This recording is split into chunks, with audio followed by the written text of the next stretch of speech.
Là, faut que je vous mette là. Uniquement là. Je fais un cacao.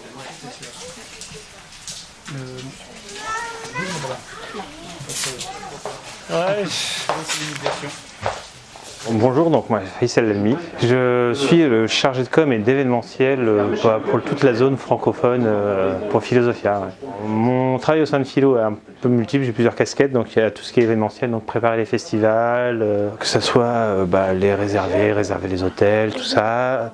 Ça consiste aussi à faire de la communication, donc aller présenter les jeux, comme ici à Philibert tout simplement, faire de l'événementiel. Ça consiste à aller chez Trick Track, ça consiste à aller faire des journées pro où on présente nos jeux au magasin, aux boutiques diverses. Je vais venir là-dessus, je vais vendre mes 2 cacao pour 4 et de 8. Voilà. On peut écraser que nos visages. Bien sûr. Et je vais avancer au dernier palier ici, ça me paraît pas mal.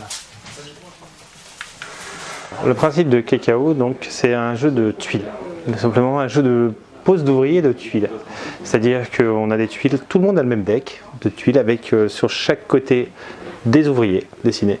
Et en posant ces tuiles, on va activer des tuiles jungle qui sont déjà présentes ou qu'on va rajouter, de façon à activer leurs actions, leurs effets, de façon à essayer de gagner le plus d'or possible, puisque le but étant d'être la tribu la plus prospère en fin de partie.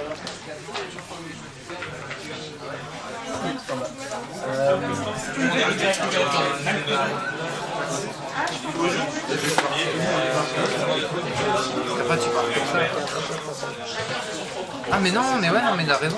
En fait, il y a un alors, puis il y a le joueur, c'est difficile, oui et non.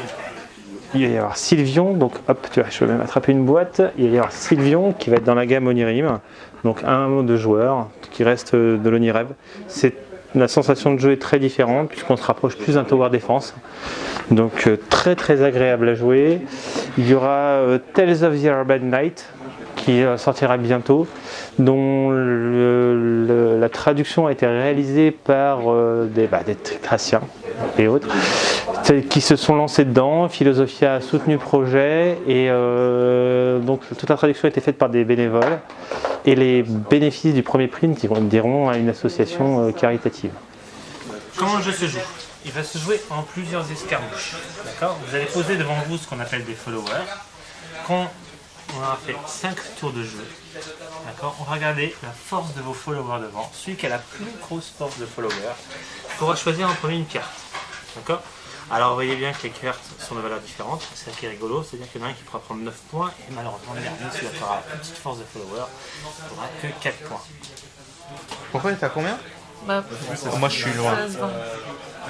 Tous les jeux qui sont produits en interne, comme Pandémie, Sylvion ou d'autres qui sortiront, Tales of the Urban Night, sont produits ensemble. Il y a une version anglaise qui est faite et une version française qui est faite. Donc les deux sont développés en même temps. Pour tout ce qui est par exemple localisation de jeux venant d'Asie ou d'Allemagne, alors il y a des choix qui sont faits en fonction du marché et de comment on sent que le marché français ou américain va accueillir le jeu. Il y a certains jeux dont on se dit que bon, peut-être pas en France, peut-être plus aux États-Unis et inversement. Et à ce moment-là, la traduction est faite à ce niveau-là. Il y a une sélection qui est faite à ce niveau-là. Par exemple, Daesh of Dynasty n'est pas sorti en français chez Philosophia. Parce que j'ai pas les raisons exactes, parce que moi j'étais pas là au moment où ça s'est décidé. J'aurais bien aimé apporter une réponse. Mais voilà, il n'a pas été fait à ce niveau-là. Alors sur Manowar, on est toujours au même point. Donc je peux en parler pendant des heures si tu veux.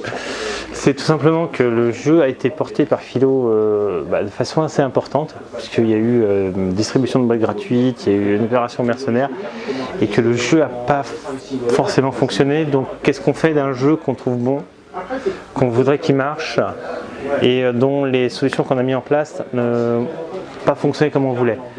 On a envie de le faire, on a envie de continuer, c'est un jeu qui nous plaît, mais voilà, c'est toute une dynamique qu'il faut voir, qui est pas si évidente que ça en fait. C'est est-ce qu'on continue, est-ce qu'on continue pas. C'est beaucoup plus compliqué qu'il n'y paraît à première vue.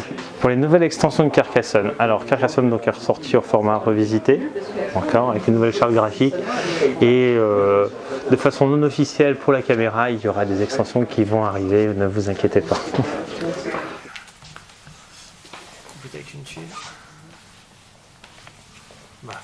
choisir. D'ailleurs, justement, tu parlais de reprendre le flambeau, entre guillemets. Est-ce que ça a été difficile? Je sais pas si c'est des choses que je peux dire devant une caméra.